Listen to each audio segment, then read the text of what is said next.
जय श्री राधे। आज हम लोग इस वीडियो के माध्यम से योगिनी एकादशी के व्रत की कथा सुनने जा रहे हैं, जो कि आषाढ़ के महीने के कृष्ण पक्ष की एकादशी है।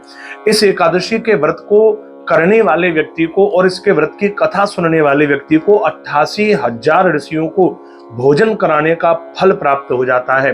तो इस वीडियो को, इस कथा को आप लोग पूरा जरूर सुने और अपनी उपस्थिति भगवान के श्री चरणों में देने के लिए, और अगर आप भी योगिनी एकादशी का व्रत रख रहे हैं तो आप लोग हमारे कमेंट बॉक्स में ओम नमो भगवते वासुदेवाय कमेंट जरूर रखें। तो आइए हम लोग प्रारंभ करते हैं योगिनी एकादशी के व्रत की कथा। प्रत्येक एकादशी की तरह भगवान श्री कृष्ण युधिष्ठिर को इस एकादशी की कथा भी सुनाने जा रहे हैं। जब युधिष्ठिर ने पूछा कि हे प्रभु, आपने मुझे समस्त एकादशियों के व्रत की कथा सुनाई है, तो आप मुझे आषाढ़ के महीने के कृष्ण पक्ष की एकादशी की कथा भी सुनाइए। तो भगवान ने कहा, हे युधिष्ठिर, आषाढ़ के महीने के कृष्ण पक्ष में पड़ने वाली एकादशी का नाम है योगिनी एकादशी।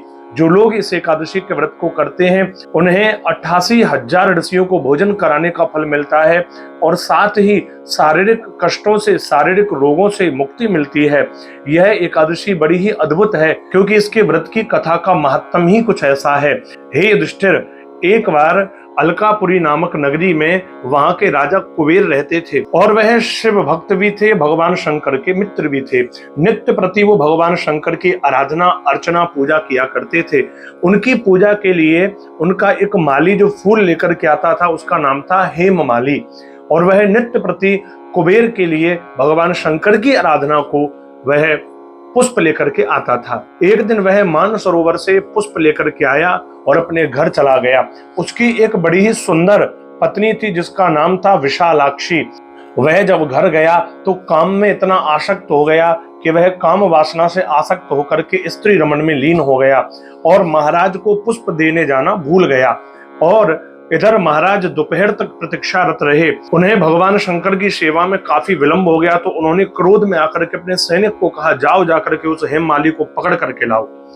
फिर वहां से हेम माली को पकड़ने के लिए कुबेर के द्वारा भेजा हुआ सैनिक गया। सैनिक ने जाकर के हेम माली को पकड़ा और पकड़ करके महाराज कुबेर के पास में वो ले आया।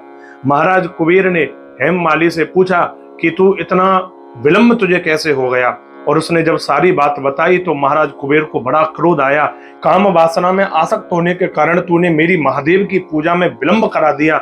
जा, मेरा श्राप है, तू पृथ्वी पर जा और तुझे तेरी पत्नी से वियोग सहना पड़ेगा। साथ ही इस पाप के कारण तेरे शरीर में कोढ़ रोग लग जाएगा।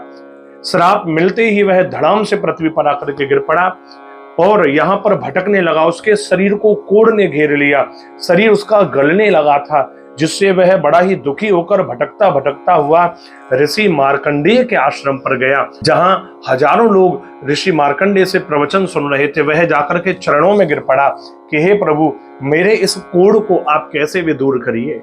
मार्कंडेय ऋषि ने कहा कि मैं तुम्हारे कोढ़ को दूर तो करूंगा, लेकिन मुझे ये बताओ, तुमने ऐसा कौन सा घोर पाप किया है जिसको करने के कारण तुम्हें इस प्रकार की दुर्गति सहनी पड़ रही है। उस हेम माली ने कहा कि महाराज, मैं अलकापुरी के राजा कुबेर का माली हूं और अपनी पत्नी की काम वासना में आसक्ति के कारण मुझसे उनकी सेवा में भूल हो गई और मैं पुष्प नहीं ले जा पाया, जिसके कारण उन्होंने मुझे श्राप दे दिया और मैं आज पृथ्वी पर आकर के गिर पड़ा।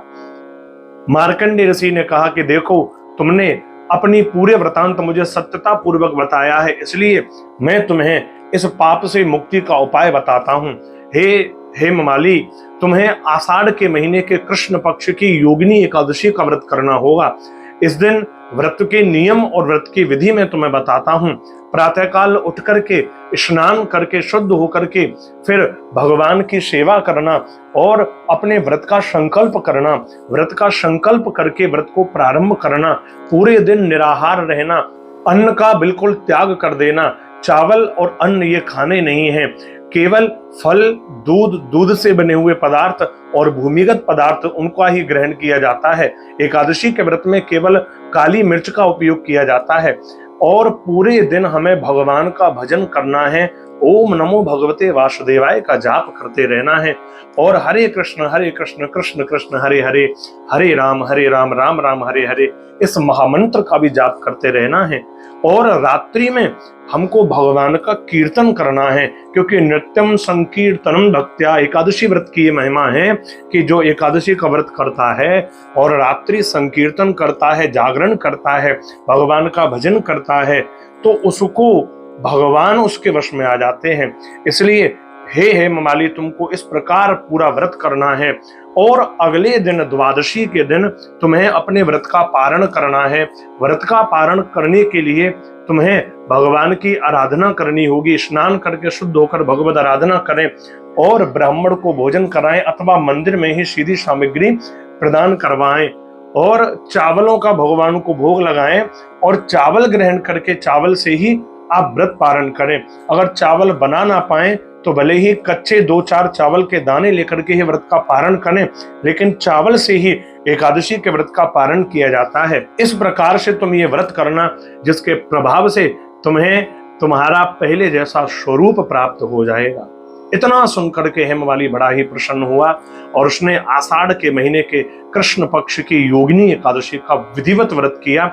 जैसी विधि अभी हमने सुनी है उन्हीं विधि के अनुसार उसने व्रत किया और व्रत करके उसके फलस्वरूप उसको उसकी सुंदरता प्राप्त हो गई, उसकी पत्नी प्राप्त हो गई और पुनः वो अलकापुरी में चला गया और कुबेर के यहाँ पर फिर से सेवा देने लगा, भगवान महादेव की आराधना करने लगा। ये योगिनी एकादशी के व्रत का प्रभाव है। जो लोग योगिनी एकादशी का व्रत करते हैं उनके शरीर से कोढ़ जैसा रोग भी दूर हो जाता है, शरीर को सुंदरता प्राप्त होती है और 88,000 ऋषियों को भोजन कराने का फल मिल जाता है। हे दुष्टिर, एकादशी के व्रत की तो अनंत महिमा है, इसलिए एकादशी का व्रत सभी को जरूर करना चाहिए। इस बार 2025 में यह 22 जून को एकादशी का व्रत रहेगा, 23 जून को इसके व्रत का पारण होगा। सूर्योदय के बाद 23 जून को आप अपने व्रत को खोल सकते हैं, पारण कर सकते हैं। आप लोग हमारे कमेंट बॉक्स में ओम नमो भगवते वासुदेवाय और जय श्री कृष्ण जय घोष के रूप में जरूर लिखें। आगे आप ऐसी ही एकादशी की कथा, व्रत की जानकारी, व्रत कब करें, कैसे करें, समस्त जानकारी प्राप्त करते रहने के लिए आप लोग हमारे इस YouTube चैनल से जुड़ें और इसको सब्सक्राइब करें, ताकि आगे आने वाली वीडियो आपको शीघ्रता से सबसे पहले देखने को मिल सके। हम लोग फिर मिलेंगे एक नई वीडियो, एक नई कथा, भजन की वीडियो के संग में।